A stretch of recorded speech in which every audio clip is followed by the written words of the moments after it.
Hey guys, coming to you from my very windy garden. So if my hair just goes sideways all of a sudden, that's why.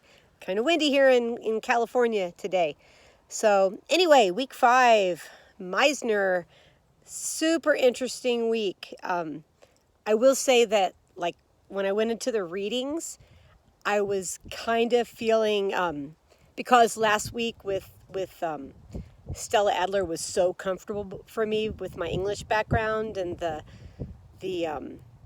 text analysis and things like that. That was like really cozy for me, definitely in my comfort zone. So this week, when I started learning about Meisner, who I knew nothing about, I was kind of like, "What is this witchcraft?" You know, jokingly, but like I didn't get it. I was like, "This is strange." Like the repetition exercise, just like for the initial reading, of how he kind of handled things. But I tell you, the more this week progressed and, as I worked on the lesson plan and learned more about him and, his why behind why he did things the way he did, I really fell in love with his system. It really makes me want to be able to find someone who could train me in it, so I'd be a better to pass on the information to my class, because it really is. I feel like it's something you just have to do and kind of have someone guide you and kind of, make sure you're moving in the right direction. I did watch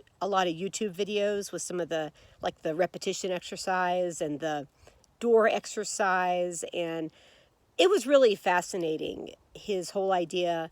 I love his whole idea behind the connection between actors. I think that's brilliant.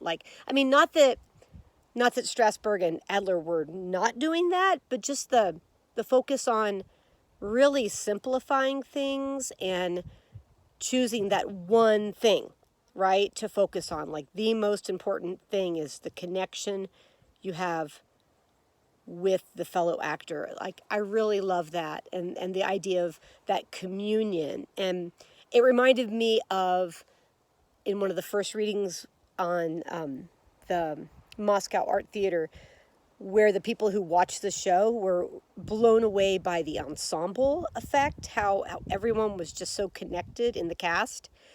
And I thought that really reminded me of that whole idea of his focus being on the other and not on yourself. And I totally get how, an actor, you can be very immersed in self, like getting into character and getting the right emotion and your lines and your cues and everything. You can be very self-focused, and it's so freeing to think about being other focused. So I'm really interested in this upcoming school year being able to try this out with my kids in class and see what they think about it. And I love the fact that some of the readings were like, it's okay to feel bored, or it's okay to think this is weird. Those are okay. Like, those are okay feelings. Those are truthful and honest, and that's part of the process. So I love that it doesn't have to be perfect, and it doesn't have to be, it's okay to be strange, for it to be strange and still be perfectly fine and accomplish the goal it sets out to do. And I've already threatened, I have 3 high schoolers still at home that my kiddos, and then my daughter's home for the summer from school.